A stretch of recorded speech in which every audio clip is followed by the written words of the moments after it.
Hey everyone, it's Matt, And this is Lucas, and this is Thanks for Playing. the podcast where we break down the most iconic video games the world has to offer.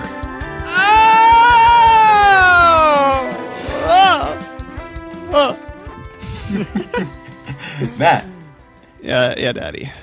this is our very first Halloween special episode. First Halloween special, first a month. We have 3 episodes coming out. It just happened that's just how it worked out. That's how it worked out. Yeah. It's gonna be. It's a packed October for our audience. I think. We actually were planning this regardless because we did want to do a Halloween special. And we got a fun game to talk about today. A cute game. But Lucas, first, I would like to know your favorite Halloween memory. Maybe not even favorite. Maybe just one that stands out to you. Okay. I actually got a good one. I got a good recent one from a couple years ago. It was Halloween 2018, I think. It was the year that I moved to Las Vegas. I was out there for a couple years. And it was Halloween. We partied till 3 in the morning in downtown Vegas, listening to house music on a rooftop bar. And, man. Were you dressed up? No, I actually wasn't dressed up, but everybody else was dressed up. No, so check this out. Here's the best part of the story. So, a week prior, I had gone to Binion's, a casino there in downtown Vegas, and where you took me and we lost a lot of money on craps. Yep, that's right. I did. I did take you there. Because you told me no one loses on those tables, and we lost on our first. That's usually true. Anyway, the week prior, I went to Binion's. This is like a week before Halloween 2018, and I had like $20 on a voucher ticket for a slot machine that I forgot to kind of cash out the week prior. So I was like, oh, I'm going downtown, might as well run an errand and go slip this in and get $20 and go buy a drink. And I parked kind of near the bar, and I walked down Fremont to get into Binion's, and oh my God, never go to downtown Vegas on Halloween and walk around. It was the most crowded thing I've ever seen in my entire life. It was more crowded than Black Friday, Southern California Mall, Brea Mall. Yeah, it was the worst, the most crowded I've ever been. There was costumed people everywhere, and I saw my very first public masturbator. Yeah? All before I cashed in. Were they having a good time? No, he was not having. He looked like he was angry when he was doing it. And I cashed in. It was a scary night, man. Cashed in my $20, but the happy ending is I was able to basically get what I called a free drink over at the bar. Check out the Commonwealth for those of you that haven't been. Is that where you took us? I don't think I took you guys there, but it's a super cool rooftop. I took you guys to the downtown cocktail lounge. That's yeah. Another big Vegas recommendation. I'm just remembering what yeah. Anyway, that's a more recent fun Halloween. Public masturbator, most crowded I've ever seen Fremont Street, but had a good ending. What about you? Yeah, man. I got a couple. I don't have a one that particularly stands out. I got a couple wholesome ones, and then just one that was just straight up chaos and fun. The wholesome ones are growing up. My neighborhood always had block parties growing up, where everyone would have a big potluck out in front of our cul-de-sac, and everyone would bring food and it'd be outside just hanging out all night, and then everyone would bring up, all the kids would come up and everyone would get candy. It was just a good wholesome time. And then last year, right now I live in more of a residential area, more suburban, I guess, and my roommates and I, we were so stoked we were getting hella trick-or-treaters. It was crazy. Nice. Felt like a real, proper adult. We were so excited. We ran out of candy, and we went to go buy more, like $20 worth of candy. No one else came the rest of the fucking night. So for a month straight, we were just munching on Milky Ways and Three Musketeers. I always end up doing that. And then the less wholesome one is just senior year of college. Just, man. You know how it goes, guys. I got nothing else to say. I remember I was particularly stressed at that time in my life, and I just remember thinking, man, this is the first week I have a while to let loose, and good God, did old Rocky have a good night. Sounds like some good Halloween memories, man. I hope the people listening Yeah, are and gearing Halloween's up. kind of canceled this year, so that sucks. Yeah, it You is. know? It is. There's still going to be plenty of people doing their Halloween parties and Yeah. having their fun and everything like that. But for me, Halloween is a super awesome time of year. As I've gotten older, I think there was a period in my life where I didn't appreciate Halloween season at all. When you're a kid, Halloween is awesome. You go to school Oh and you yeah, it's dress the up best. and it's super fun and you go trick or treating and it's just the greatest thing ever. And then when you're kind of a teenager, I'd say early college, it's kind of like at least for me. And now that I'm like a real adult, kind of working full time and just going out through, just the post grad life really does swing by super fast. Dude, And especially something with like right now with I, COVID I and know, everything. I It's so know. weird. And something about the changing of the seasons this time of year, things get a little cooler, it gets darker earlier, and something about horror just goes hand in hand with that. And I'm a big fan of the genre. It's kind of cool seeing a scary commercial for like Geico or M&M's, on TV. I think it's just a really fun time where like everybody just embraces the idea of being scared. It's like kind of an excuse to kind of get a rush of fear. And I It's think, fun to embrace that like side of art too, yeah, like exactly, the horror exactly, side, and explore those movies more and just appreciate it for what it is. So exactly. no controversy there. Full support.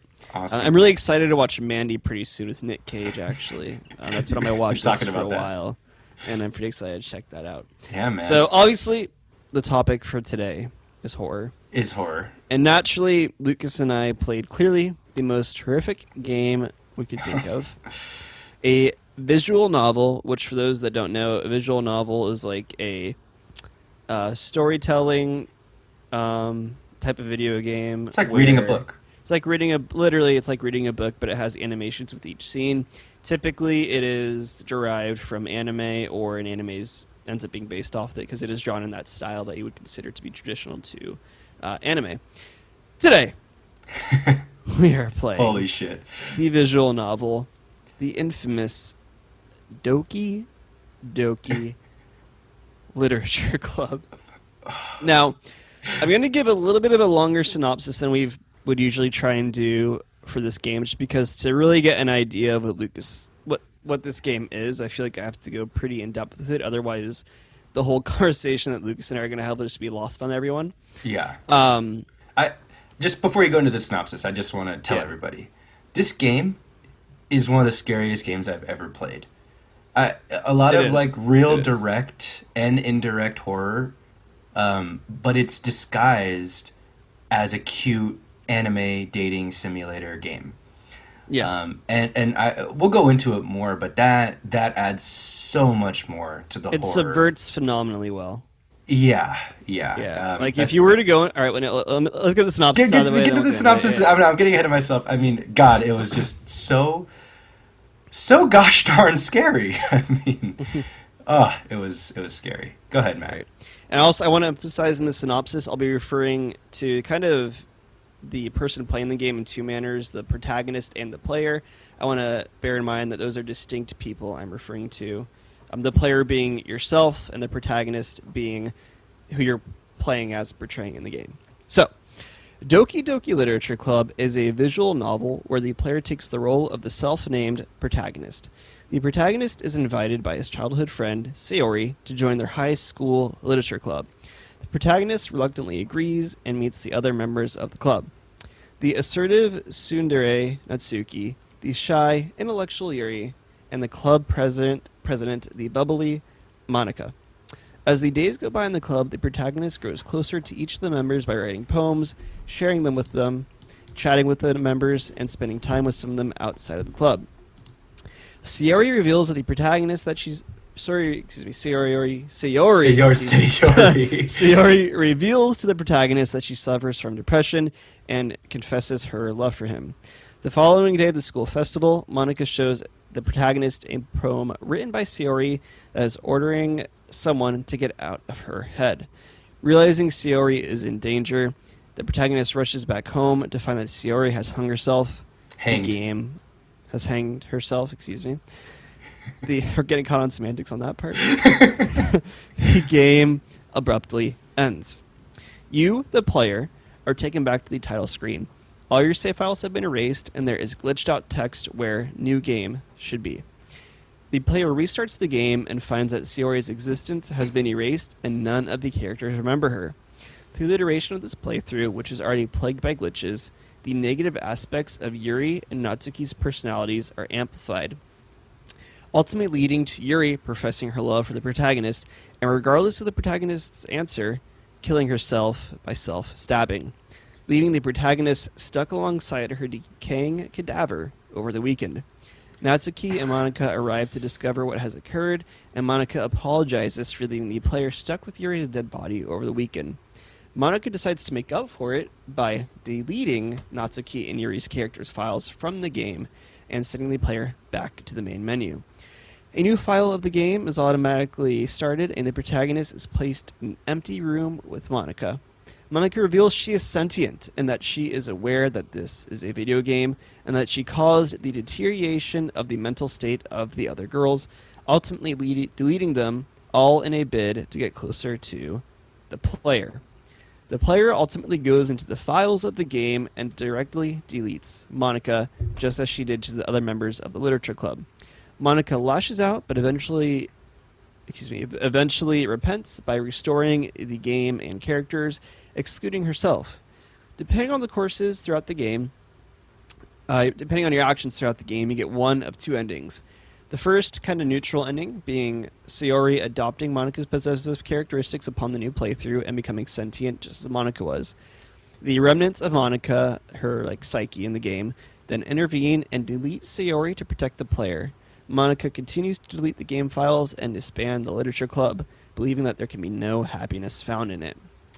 The latter option, which is considered sort of the happy ending, is where if all the options have been viewed in a single playthrough of all the different things that can happen with every individual girl before Sayori's death, which can only be achieved by saving and reloading at certain points in the game before Sayori's initial suicide, then Sayori thanks the player for emotionally supporting all the club members and tearfully bids farewell and assures the player that the club members love them before she deletes the game.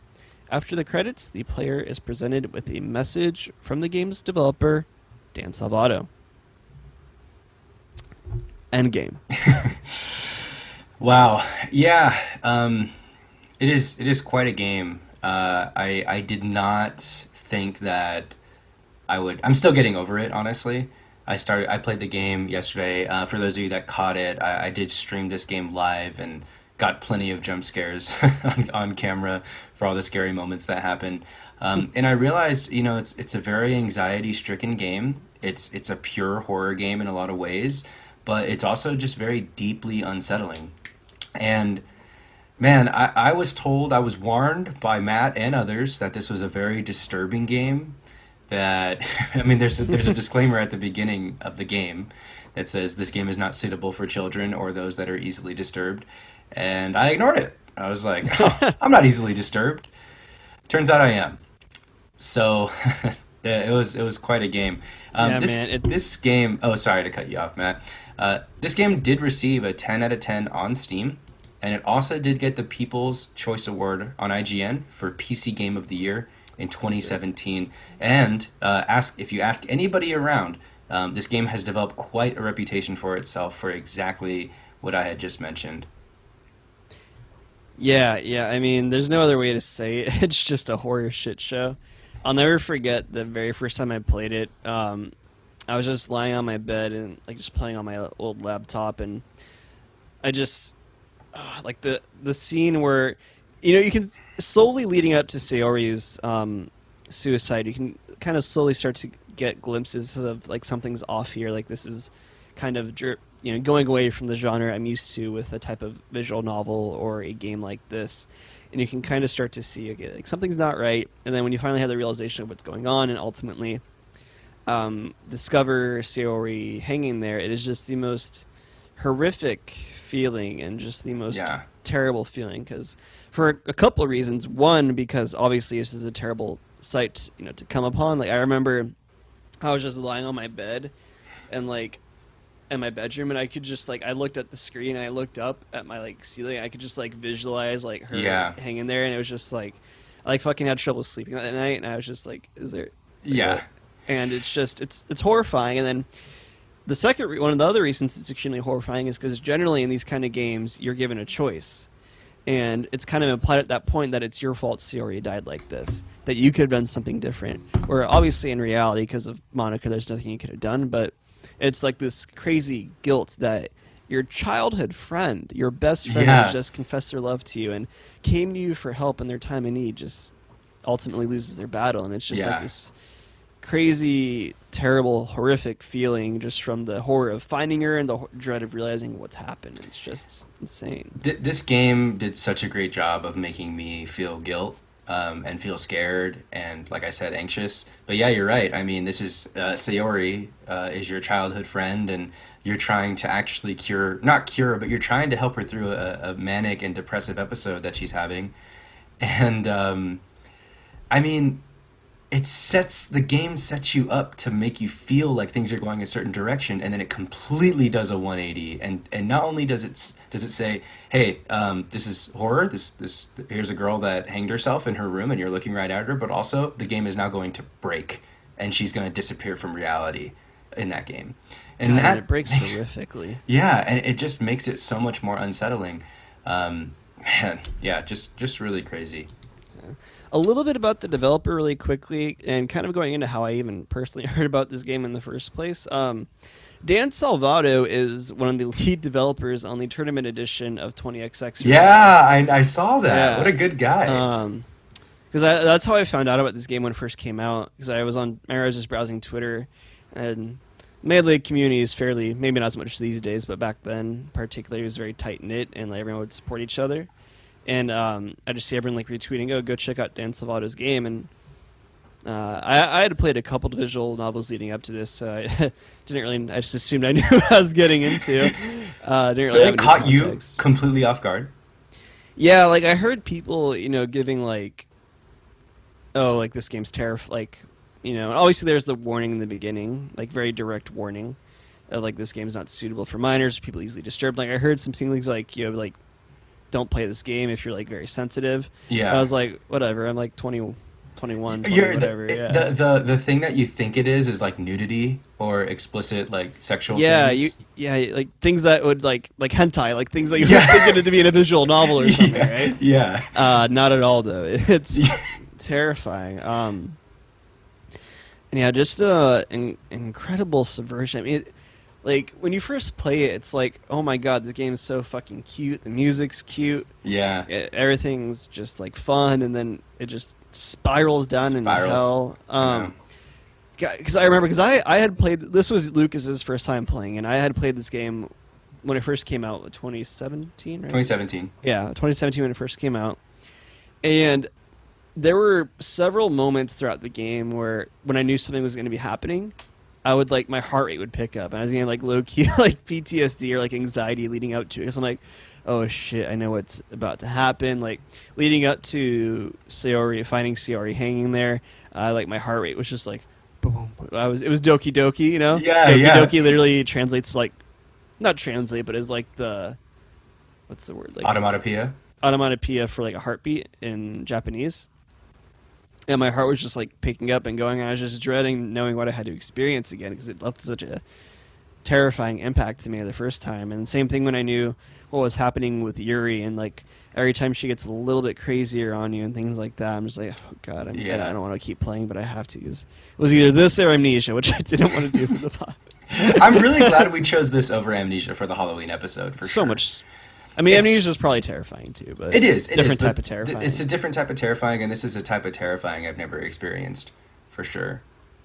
Yeah. Yeah. Very- Just moving on real quick, Matt. What did you think of the game design aspects of it specifically? I mean, it's a pretty basic game. Visual novels are very simple. It's cute, artistic anime style drawings, thrown in with choices here and there. But for the most part, you're really just reading a game. It's almost like for those who haven't played a visual novel, you can almost think of it like a Phoenix Wright game if you played that. Like very simple, but this is even like more stripped down than a Phoenix Wright game. So Yeah, there's the hardly any basic choices. stuff for like most of the first half of the game is like whatever, very traditional, but it works. But the latter half, once things start going funky and everything gets crazy with the girls and the gimmick, I won't call it a gimmick, but the aspect and the parts where you actually get to go in and are encouraged to manipulate the files are crazy. Yeah, And it's even what's even crazier too is like if you have the files open just on your directory like on another screen while you're playing the game, you can see like the files being edited as um like as it shows things being deleted in the game. You can see it happening in real time, which is just insane. I know there's been some games that kind of do things like that kind of like play with your save files or would look into your save files to kind of like get an idea of who the player actually is. yeah. Like I think I could be totally wrong on this, but I remember hearing somewhere I think like one of the Metal Gear games did So that. Metal Gear on PlayStation 1, there was a boss that was Yeah. psychic, and he would I don't know the full details of this fight, but it's like a certain person that you fight that's psychic, and he actually reads what's in your save file and like starts talking to you about the games that are in your save because he like can read your memories and things like that.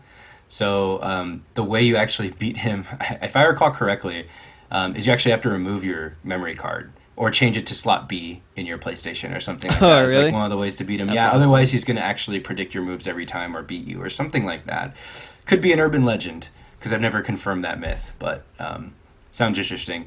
Yeah, it's sort of a postmodern way of kind of making a video game. I have a few other examples. I mean, the famous example of something kind of that plays with kind of breaking the fourth wall and like understanding that it's a video game is something like Undertale. Undertale Sure. is like one of the more popular examples of something like this, or Pony Island is another kind of more niche example. This is like kind of something that video games have done since like the PlayStation era, maybe even sooner. But we're seeing it more common in video games these days. It's so interesting to see games that are so self-aware and able to do things like, yeah, make you go into your file browser on your computer and delete something to beat the game. It's crazy. And particularly too like games that by design make you feel powerless. Like for example, there's nothing you can do in the game to avoid Siori's death, and them just forcing that on you is just really leaves a huge impact on the player. It kind of serves, the maybe like some of their free will narratives going on in the game, but obviously it's Yeah, just Monica manipulating everything. And then like exactly. the moment where where not Atsuki, Yuri kills herself. You're like just stranded there for the equivalent of 2 days in the game time, just like rotting, or not, you're not rotting, but just standing next to her rotting body. And I remember I was watching you play the game on Twitch, and you're like, do I log out? Like, do I? Yeah, You're just stuck there. Like, you don't understand what to do. You just have yeah. to keep going through it until like the other players are scripted to come back into the game. It's Yeah, I love the way the mechanics were played with and changed here and there. You know, like how the skip option came up after the first like playthrough of the game. How you never really know if you're saving or not, right? There's like kind of this illusion of saving, kind of like an Undertale that's there too, where you're yeah. not really Well, you quite could sure. definitely save, but like once things go to shit, you realize that there's no like real saving in the Yeah, game. exactly. And But the only way to get like the proper good ending is by reloading your saves. saving, reloading the game, going down each girl's different proper path before um, Monica starts messing with everything and Well, that's Yuri's because death. the game is still knowing that you're going back through those saves and Yeah, unlocking those things. So the game is still saving, even though it feels like you're going back and reloading to an instance before you did a certain action. So it's one of those things that's really trippy. And even when you start a new game, your save files the disappear. action of saving and loading is a game mechanic in and of itself. Yeah, exactly, Yeah, exactly. Yeah, and how my save files disappeared after Sayori died, so I wasn't able to go back and like edit or change what I had done in the past. yeah. And yeah, you're right. It just leads to this feeling of powerlessness. It makes it feel. Here, what I have is with the game design, and I know like you said, the game design is super simple, but things like playing with the skip button, um, saving and loading themselves being a mechanic, manipulating your computer files being a game mechanic, it just makes nowhere feel safe. I felt like I was having Yeah, anxiety every single step of the way because the because game did that to me. you're controlling nothing anymore. Yeah, You're in Monica's world. yeah, you genuinely don't know. Like, I mean, I guess I I can mean, she's editing fucking files on your on computer. your computer I without your know. consent. Even if I closed the window, even if I just completely closed the game. I mean, I uninstalled the game after. I legit Oh, that, yeah, uninstalled. me too. I No. I uninstalled the game after it No was done. cap. Dead ass. Dead I ass. Oh my god, uninstalled the I game. Yeah, uninstalled the game. and I think that reaction probably gets brought out in a lot of people. It genuinely feels like I had to get rid of this thing. It doesn't feel safe. It does not feel And the safe. kind of game, it's the kind of game that makes you. When you're playing it too, it almost kind of feels like, am I being punked? Yeah, Like exactly. is someone like video like recording me? Is something else going on? Because it's Yeah, just it's so uncomfortable and just leaves you with the feeling that something isn't right, exactly. and that's just very very impactful. Right. Art style, man, Art breaking it style. for me. Yeah, honestly, loved it. Loved it all. I love the girls. Cute, They're cute as adorable. fuck. Awesome. Yeah, it's awesome. Yeah. Yeah, it's kind of funny because each girl is like kind of an archetype of like an anime kind of girl, you know? Oh Like, yeah, I kind of mentioned in the beginning, but like Natsuki is like the typical like kind of rambunctious tsundere short. that like shows their affection with like fisticuffs and shit, and then you have Yeah, like the shy but like intellectual Yuri, yeah, and then you have like the goofy childhood best friend and like the bubbly president being Monica, yeah. They're and very typical. everyone fits the it's the perfect tropes, like the perfect archetype tropes. Yeah, It's exactly what you could expect in like a typical slice of life shonen manga or something. Like yeah, there's and the art style serves it all through all of them for sure. yeah, because like anyone that's watched an anime or probably played a visual novel up to this point, they're like, they're used to seeing this, right? Yeah, And then the exactly. second it starts subverting things, it's just oh fuck. That's when it gets scary. And the scary glitches they used for the art style, how it changed when like the glitches would happen, and like the kind of the design of like Sayori hanging herself and what things would look like when Yuri and Natsuki started glitching out and their faces, adding like that realism to Yuri's eyes.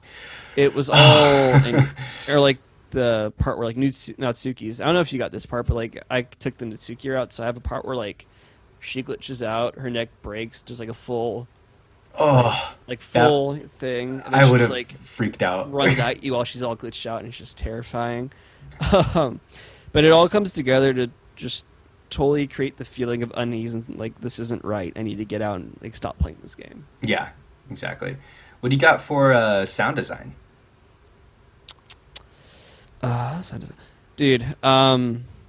Wow. But real quick, actually, one more thing I do want to touch based on art style. There's like little details they do that's really well. Is like, for example, all the other, everyone except Monica, when they're talking to you or addressing you, they're all standing kind of like slightly at a like side angle, not directly facing you. Yeah. The only character that's facing you like very much clearly head on directly the whole time is Monica. Oh, I didn't realize that. Yes, there's like little things like that that I thought were really fun, Oh, that's cool. and little kind of that if you pick up on it, you can kind of realize like looking back on it, like oh, that makes sense now, given the context of everything that's going on. Oh, But Monica. for sound design, the sound design was phenomenal as well. I mean, Yeah. the from the start to where it's like a cute anime game, like a typical kind of what you could expect really of a visual novel or even just like an anime soundtrack in general for like a slice of life. It works. It's perfect. There's nothing wrong with it. It's not phenomenal for the genre like at all, but I mean it works. Yeah. But then when everything starts going to shit and when like Sayori hangs herself, it's just the way they distort the music is just so. I literally I know. I just got chills. Did you get? Yeah, I felt it. I'm not exaggerating. I'm Quick, look not. behind you. Yeah, I'm not exaggerating. Like I just like played that back in my head in the music, and I deadass just got chills. Um, it's just the perfect blend of like mixing the original music and distorting it, and just everything is fucked up now, Yeah. and you know that this game is not what you thought it was, and that transition with the way they initially distort that music with during Sayori's hanging Hanging. scene is just so well done and really sets the setting of what you can kind of expect from the game going forward and sucks you out of what the game has been up to that point and you realize what you're actually playing. Right. I pretty much want to echo exactly what you just said. I feel the exact same way. The only thing I want to add is like the cutesy music. I don't want to hear it ever again. Even the non-distorted version, just Sure. the regular menu Yeah. music, it just completely changes how the music like even though it sounds cute, it's not cute anymore, you know? And because you know what's behind all that stuff. So yeah, the sound design is really cool because it works on a lot of different levels. I mean, it is cute, good music, right? Like, oh, this is nice, like just kind of playing along, you know, trying to date these girls, whatever. And then like the same music plays later after Sayori's committed suicide, and you're like, oh, take me out of this hell, please. It's the Yeah. same exact music. It almost feels like you're trapped now, and you can't hear it anymore. So that's all I got for that. Yeah. And I kind of watched. I was trying to see if there were any interesting like videos with interesting on YouTube and like with interesting takes, and I came across one. I apologize, I don't remember the user, but he did an analysis of the piano in the game. Hmm. Because very early on in the game, Monica mentions how she's always the one, or she's learning piano, right? And that piano is kind of like her thing. Like for example, when you're going through each of the girls' poems and sharing poems with them, everyone has their own distinctive like theme song. But when you get to Monica, all that plays is piano. Oh. And kind of what the guy noticed throughout the game is that whenever the piano is present and you can hear the piano playing, excuse me, that's when Monica is like involved in the scene, even if it's not directly. Like that's when she's watching um like what's unfolding and deciding what kind of actions she needs to take. In Wow. particular, the um, when things start going wrong for the girls, the piano in particular will start severely distorting. Like there'll be certain parts where, like when Natsuki's glitching, like most of the music is normal, but the piano is what's really distorting. Or when Yuri's craziness starts happening, the main soundtrack is like a distorted and muffled piano.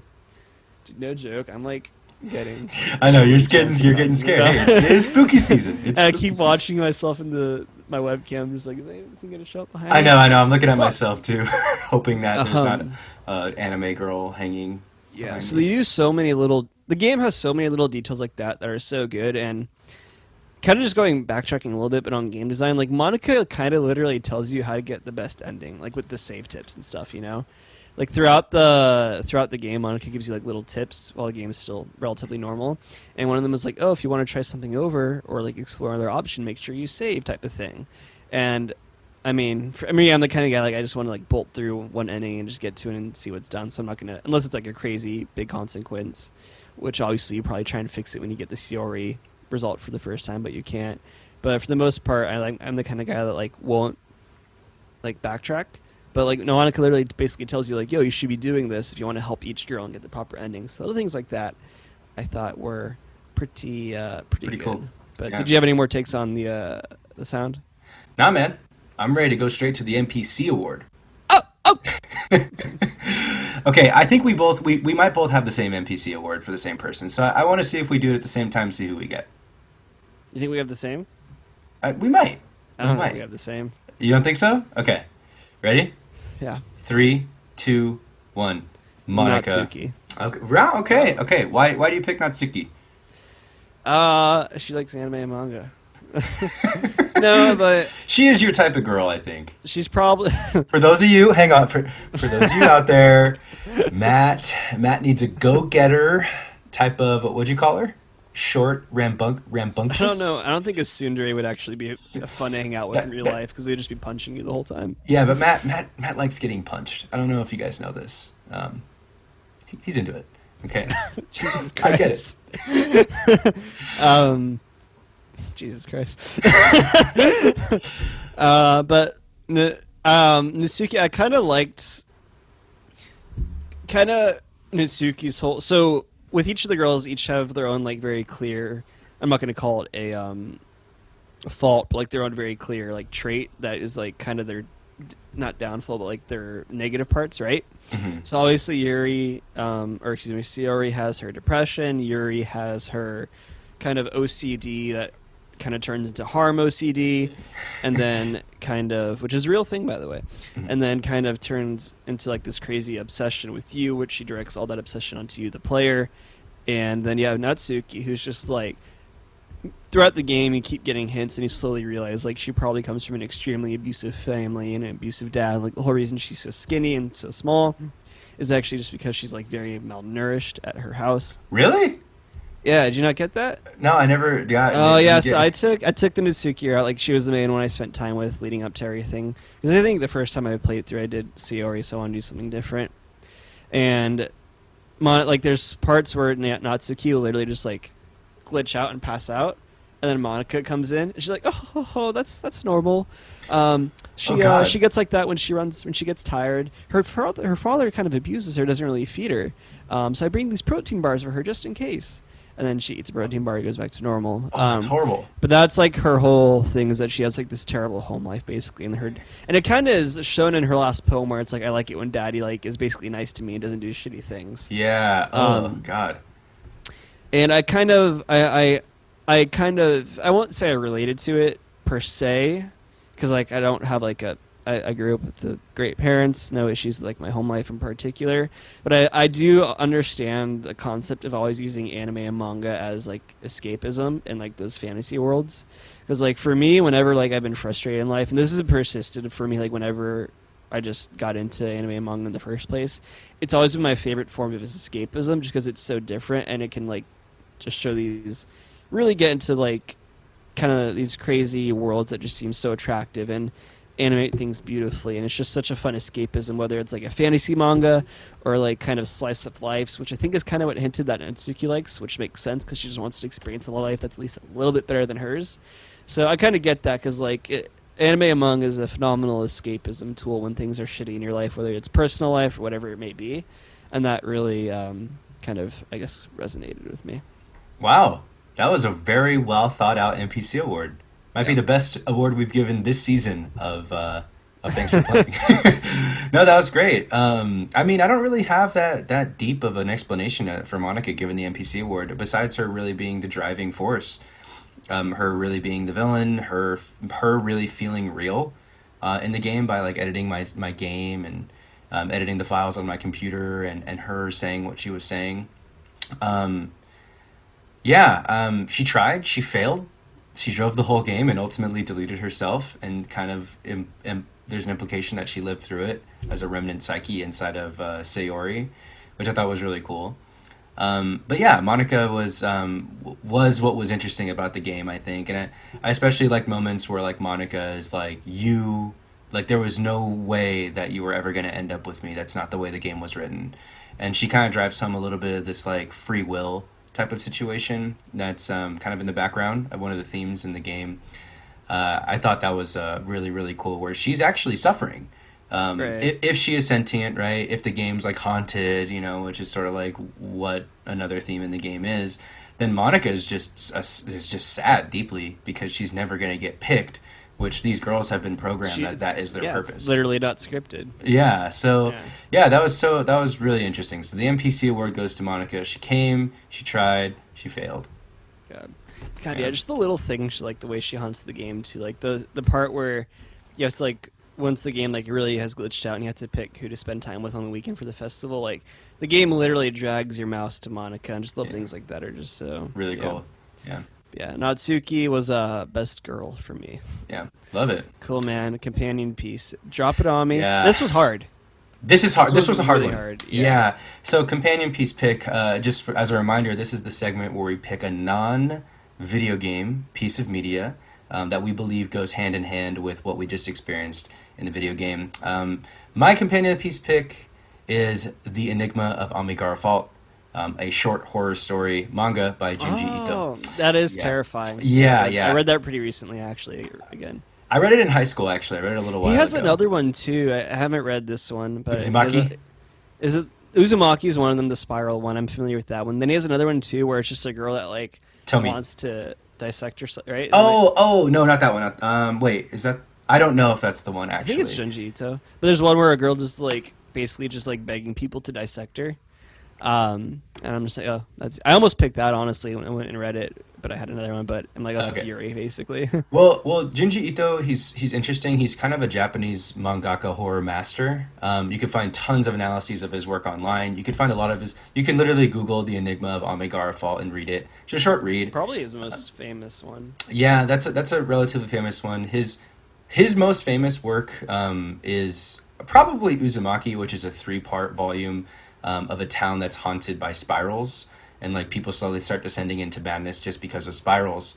Ito is someone that really understands that horror at its core is something that simply just unsettles us. I think when we're young, we tend to be disturbed by things like murder, which is why Freddy, Jason, Michael, these characters in modern horror are so scary to us because they just murder people, right? Not really any clear explanation. Maybe it's revenge, but it's brutal and it's scary. But I think, and this is going to sound a little morbid, but the older I get, the less unsettling murder becomes because there's so much of it all over. You You get get older, desensitized you to get it as far as desensitized. like seeing it in media and stuff. Yeah, and like every podcast, I said this last time, every podcast is a true crime podcast. Every single show is about murder. Every single show on TV, every single movie is about like death in a sense. And I think what's interesting about works like Doki Doki Literature Club, like the work of Junji Ito, is it's not necessarily murder or death that should be the scariest thing. It's like madness Yeah. and just things that are unsettling for the sake of just we don't really know why. For me, Doki Doki was unsettling because it contrasted really cute, like kawaii shit with like suicide and like It contrasts what should be happening. yeah, exactly. I don't know. That's why I picked something by Junji Ito for my companion piece pick. Highly recommend any of his work, especially this Halloween season for everybody out there. Yeah, Junji, he's phenomenal. Probably one of the best uh, horror connoisseurs in general, I Horror guess. Masters. Horror masters. He's Yeah, the horror man. He's the horror master. he is. What do you got for companion piece pick? So I got an anime. Actually, this is. I want to make sure I get the proper name because I feel like it goes by multiple names. Um, Poila Magi, Poila Magi Madoka Magica. I just call it Madoka Magica. It. So when I was trying to pick what I wanted to do for my companion piece, I kept trying to think of okay, what can I do that's similar in style to, or kind of similar in experience, how you experience it to Doki Doki Literature Club. And at first I thought of like maybe a couple other visual novels I've tried. I'm like nothing, no, that's not a fair comparison at all, and not really. It doesn't really add anything to it. And I was just thinking, okay, instead of looking at like what kind of media can be experienced, what is kind of more focused on it stylistically. And I think one of the biggest things obviously that Doki Doki does is subvert, right? Huge subversion of the genre. And I was like, oh shit, Magica Madoka, which is a huge subversion. I don't know if you watched it, Lucas, but it's a huge subversion of the magical girl genre, where it starts off as like, and for those that like when I say magical girl, I mean like Sailor Moon would be considered like a magical girl anime. Um, I and it wasn't starts aware. I off wasn't aware that that was its own genre. really, Thank you for educating me on that. Yeah, I had yeah. no idea. Um, so it starts off as just like this cute magical girl, like anime girls fighting the forces of evil. And at first I'm like, I think I like watched this anime. This was one of the first like non super mainstream like shonen style animes I watched. So I remember I was watching this when I was like 17 or 16 or something like that. And I'm thinking to myself like, what the fuck am I watching? I'm like, this is like my shout outs to Ricky. I believe he was on the recommended it to me. He's like, yo, check this out. Actually, no, Ricky didn't recommend it to me because I've been recommending him. Fuck you, Ricky. He'll It wasn't say he Ricky. recommended it to me, but it wasn't him. Don't give Ricky credit. Love you, Ricky. But I remember watching it thinking like this is one of the first animes that I've watched that's really outside of the like super mainstream ones, and it's just like this weird, not weird, but like cute girl, like what's going on. And then once it hits like I think it's like the fourth or fifth episode, huge subversion. It goes from being like this, like cute magical girl anime to like having all these horror genres and like not horror so much, but more like psychological suspense thrown into it, and it's just this super great, just a great subversion of the genre, and I think it's something that could stand in comparison to Doki Doki when looking at how well it subverts tropes and typical things. Nice. So highly recommend Magica Madoka. Definitely one of my favorite anime of all time. Super good story. Just give it a few episodes. Love it, love it. For Doki Doki, do you think you had a favorite moment? For me, it would just have to be the ending with Monica's room, I guess, where everything comes together. Because up to that point, it's just like typical, nothing spectacular, visual novel stuff. And then, obviously, once you can tell it's a different kind of game, that's everything kind of sucks for most of the game. And then seeing everything come together, and then having the realization that you have to actually go in and physically, or I guess not physically, but like tangibly alter the game files was it was fun. Yeah, And, that was was cool. That was my favorite moment as well. Yeah, and it was fun getting. I liked getting into Natsuki. Yeah. The parts where she wasn't glitching out, it was pretty nice, I guess. Because you love Natsuki, I get it. Yeah, man, That's your type of girl. Good day. For those of Lucas you was streaming, and then he's like, he's texting me. He's like, "Bro, I kind of like Yuri. She's my type." I'm like, Yuri and is this my before type. she started like glitching out. I'm like, "Oh, this checks out." Nah, even when she started glitching out, she was still my type. I think people can vouch for me on that one. Yuri, if anybody knows people like Yuri, tell them to hit me up at Good Idea Lucas on Twitch. Tell them to check me out. I'm here. Yeah. All right, man. Any nitpicks you got for us today? Honestly, it's a pretty tight experience. Pretty well done. I don't have a single nitpick. I will say that. This might be a first for this season of Thanks for Playing. Season 1 of Thanks for Playing. But yeah, I don't have any nitpicks. I think it was all just really well done. Yeah, man. Same here. No, for what the game's trying to do, it executes on everything perfectly. Exactly. So I have no issues with the design or no issues with anything really. Yeah, exactly. I can't really have nitpicks or real negative like trash talk on the game when I've never even experienced anything remotely like it before. So yeah, it's just so unique in its own right. There's nothing really comparable. Exactly. What about even for other games that break the fourth wall? Like it's not really comparable. Yeah, exactly. Because it's a combination of breaking the fourth wall, horror, psychological shit inside of a visual novel video game, which I've only played Phoenix Wright. I've never even played a single visual novel before. So this was my first visual novel. Probably wasn't the best one to play as my first, but you're just gonna hate playing everyone from now. Yeah, I know. I'm probably gonna wait for. Anxious. I'm gonna be all scared every time I play another one. So thank you for that, Salvato. That was great. Speaking of Salvato, would you play any games from this developer? Yeah, so he doesn't have anything else right now, but I mean, you and I still play Melee here and there together, and if you're using 20XX in any capacity, Dan Salvato has been involved in that, so obviously we love that, and he's done a lot for Melee, so that's awesome. There is supposed to be some more Doki Doki Literature Club content coming out this year, actually. I don't know what that entails. I don't know. I don't think it's a direct sequel, but I think it's more so either another standalone title, kind of maybe expanding on the girls' stories, or it might be like DLC in some format. Not exactly sure, but I will definitely check out anything Dan Salvato puts out. And I think he did mention that he has another visual novel that he wants to work on. So yeah, I'm excited for that release whenever it comes out because he has definitely earned a revisit, I think, from anyone. Yeah. So I got a hot take. I got a not complete opposite, but I got a take that's a little on the other end. As far as 20XX is great. I'll never Dan Salvato, thank you for that. Right, but as far as playing other visual novels from this developer, if they're assuming that other games that Salvato makes are going to be visual novels, I'm not quite sure if they're going to be. If I'd play them. Is it because it won't live up to the expectations, or you'll be too on edge playing it the whole time because you're like, okay, when's the weird thing going to start happening? Well, that's it. I mean, it's either going to be okay. Let's say I'm playing a visual novel from Salvato a year from now. It's either going to be a regular visual novel, or it's going to subvert expectations like this one did. Yeah. Either way, I'm going to be. It's kind of gonna. This is so like. This has Nothing to be can surprising. ever come close to this. Yeah, this has to be a surprising thing to do. And you'll be looking for what's going to be happening weird in the next. Exactly. You know what he should do? He should release it under a pseudonym. And then, like, maybe a few months into the game, or maybe include like an Easter egg in the game that somewhere that indicates he's the creator or something like that. Yeah, something like that. Or I mean, if Dan Salvato can come up with with interesting ways to subvert my expectations in unexpected ways, again, I'd be highly, highly surprised.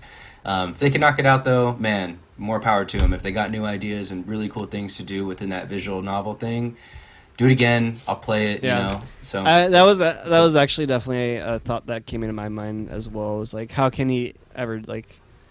You can never repeat what you did at Doki Doki. I feel Yeah, like, and it's you probably can't. honestly, I hope he breaks those expectations. 'Cause I'm sure that's something stressful he's thinking about. Too. Yeah, I'm sure. I'm sure. Yeah.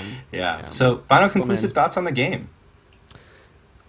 Incredible game, incredibly unique, interesting take on the visual novel genre, and also, it brings to light important issues with mental health. You need to be there for people that are struggling. So, if you know anyone that's struggling or someone that maybe seems off, don't be afraid to reach out. Just check in. Even something as a little text, I think that can mean a lot to some people, and just show that you're there for them. Because, especially in today's world, guys, everyone could use an extra hand. It's 2020. Yeah. We've had a shitty year worldwide, particularly shitty in America, I think. So be there for each other, be kind, help one another, stay alive. Yeah. Well said, Matt. Well said. I do want to echo what you said. First off, great job, Team Salvato. Really great game. Wonderful Halloween game for this season for us. I'm so glad we did it. I think it was super scary, super well done. But yeah, it did touch on, issues of suicide, depression, self-harm, abuse.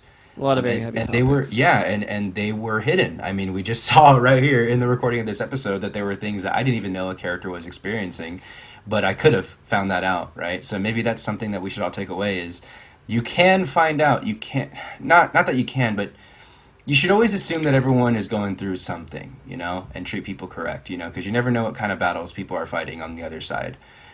If you don't go back and reload that save file and see what's going on in their personal life, you'll never know. Yeah. And we can't do that Yeah. in real life, And there's even a part where you come upon Sayori's swinging, hanging body, and the protagonist says, "I can't undo this."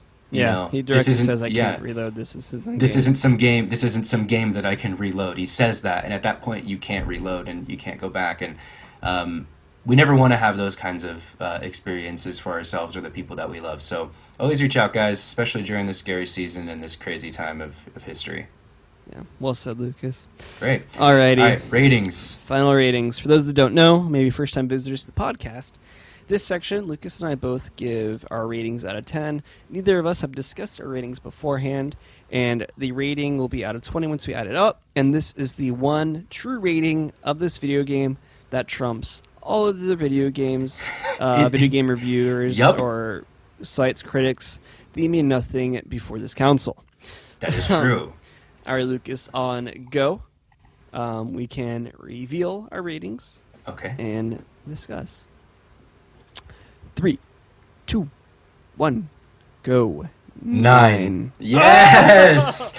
Good. Okay, I'm excited on that one. That puts us in the cum zone. That's the cum zone. Yep. That's a great rating. An 18 out of 20 is what Thanks for Playing has given to Doki Doki Literature Club. Somebody update Wikipedia now, okay? The out of 20 score is the new standard for video game review scores, and Yes. it's us. So, yeah, that's a great zone to be in. Doki Doki, I think that might be one of the higher rated games that we've done so far. It might be the highest rated game we've done.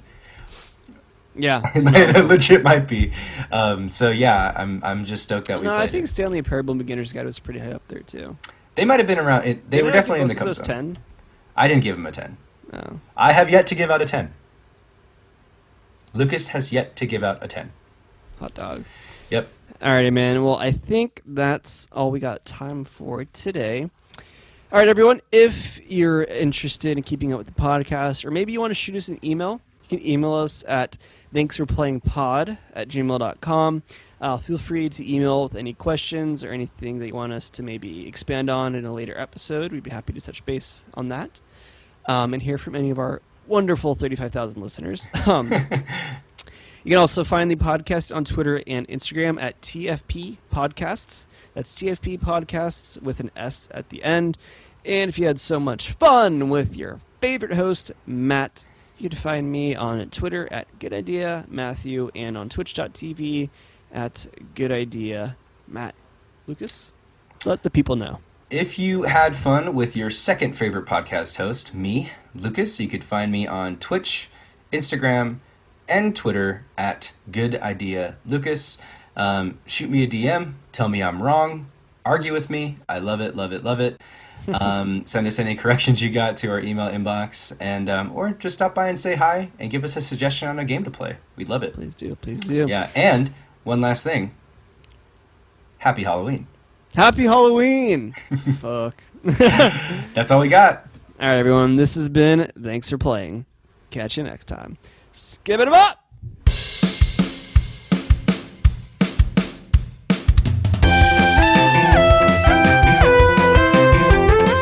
Thanks for Playing is a production of Good Ideas Only. Your hosts are Lucas Luna and Matt Rockaby. Our music was done by the impeccable Sammy Luna, and our logo design was done by the talented Isaac Palestino. Special thanks to the Roll Call Bunch, Red Circle.